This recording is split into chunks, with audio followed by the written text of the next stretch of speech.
Hi, this is Daniela from the Climate Hazard Center. In this video, we will learn how to use the SMPG tool on QGIS. The SMPG tool simulates the end-of-season rainfall outcomes using historical analog years. The SMPG generated plots provide localized insights into rainfall probabilities and seasonal performance. Let's get started. Once you download and install the SMPG, open QGIS and select Plugins, then SMPG. A new window will pop up with a couple of selections. The first selection is Load Rainfall Dataset, then Load Shapefile. These are our input files. In order to load our rainfall dataset, we need to prepare a CSV rainfall table beforehand. To do this, click on Fuse Tools, then select GeoClone and GeoClone Tools. Then select Extract Statistics. Window will pop up with a couple of selections. Under Select Vector File for extracting, choose your region of interest. In my case, I will select South Sudan Shapefile, Administrative Level 3. Under the Unique ID field for extraction, I will select Administrative Level 3. These are unique names for each polygons in my shapefile. Under Summary, I will select Average. This will extract average rainfall for each polygon. For recurrent users, you can click on Update CSV, and this will update your CSV file with the latest available rainfall data. For new users, we will create or load a new time series list. A new window will pop up with Dataset. I will select Chirps Precipitation Africa Decadal. We have a couple of other options. We have pentadal data. You also have global datasets. But since I'm interested in South Sudan, I will select Africa dataset. For my period of interest, I will select all periods, that is January Decade 1 to December Decade 3. For my years of interest, because I'm using Chirps data, historical data begins from 1981 to the current year. So we select all years from 1981. Once we have made all our selections, we will choose a folder for our output file and a file name.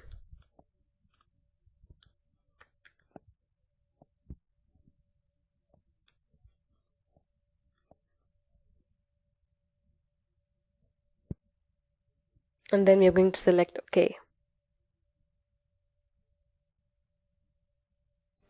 Once your CSV file is ready, it will look similar to this, where the first column is the unique feature ID. In my case, this is Administrative Level 3 names for South Sudan. The subsequent columns contain Chirps decadal rainfall data from 1981 to the current decade, plus forecast data. Now that the rainfall CSV data file is ready, we can run the SMPG tool. The SMPG is going to create a series of maps based on the map we used to extract the data. To run the SMPG, click on Plugins, then SMPG. We will first load our rainfall dataset. In my case, that is the South Sudan Chirps CSV file that we created. Then we will load a shapefile. I will select the South Sudan shapefile.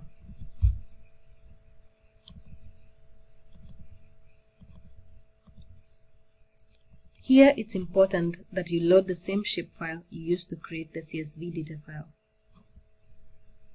For the target field, I will select Admin Level 3 names. These are unique names assigned to each polygon in my shapefile. For the parameters section, all the selections we are making now are saving in the parameters file. But because we are making these selections for the first time, we do not have a parameters file to load. We will leave this section blank. For our climatology, I will select 1991 to 2020. For the season we are monitoring, this is based on your season of interest. I will select March Decade 1 to August Decade 3. For the year selection, these are years with similar climatology as the current year. These years are usually provided by a climatologist. I will randomly select 4 years.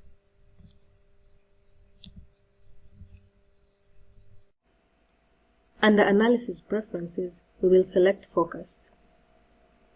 Once we click on the forecast, the tool understands that the last column on our CSV file is the forecast data. If we only use observed, the tool assumes that all columns are observed data. Under the Output Preferences, ensure that you click on Export Statistics and Export Current Parameters. Under Mapping Preferences, select the maps that you would like produced. By default, these maps are usually excluded. I will select all maps. Ensure that the web report output is selected.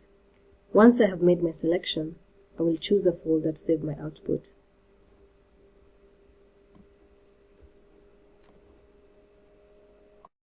Once the processing is complete, we get two output maps, one on QGIS and one web report. On the left panel on QGIS, these are layers containing the maps we selected under Mapping Preferences. We can see probability of normal, probability of below normal, probability of above normal, and other maps as well. Next, we're going to look at the web report that is also generated. On the web report, the names that appear on the polygons are administrative level 3 names. Not all names are displayed on the map, but when you hover around any unit, you see a boundary in red and the name of the polygon will appear. You will also see the name on the top right bar.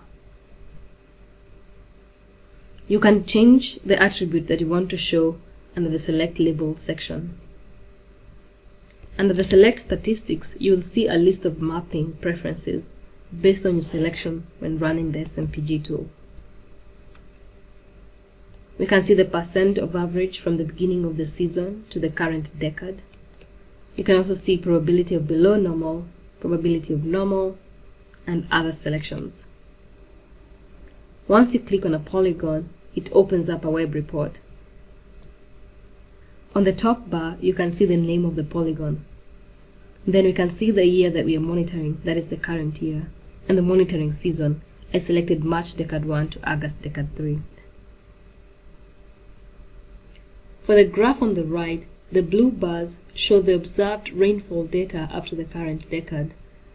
The pink bar shows the forecast data, and the red line shows the average rainfall for that polygon. This plot gives us the first idea of how the season is progressing in this region. The plot on the top left displays seasonal accumulations. The red line shows the long-term average accumulation. The blue line is the current season accumulation, and the pink line is the forecast accumulation. These are the analog selected years, and we can see the accumulations for those analog years. The black dots represent the percentiles, the 33 percentile and the 67 percentile. The green dots at the top and the bottom represent the average plus the standard deviation, and the long-term average minus the standard deviation. The blue envelope shows 20% above average and 20% below average. The table shows the statistics with two columns, one with the selected years, that is the analog years, and one with the climatology. The third plot shows seasonal accumulation percentiles for the same period. Each bar shows the accumulation for a particular year for the current period. The horizontal lines show the percentiles. The last plot displays an ensemble with possible scenarios based on the analog years we selected and the climatology. For instance, if the season progresses similar to 1996, this line shows how the season will look like. We also have a statistics table showing the probability based on the selected analog years and the climatology. The probability of above normal is 25%, and the probability of below normal is 50% based on the analog years, and 37% below normal based on the climatology. So this is how an SMPG analysis for a specific polygon looks like. We can go back to our map, and you can explore for the entire region or select a different polygon.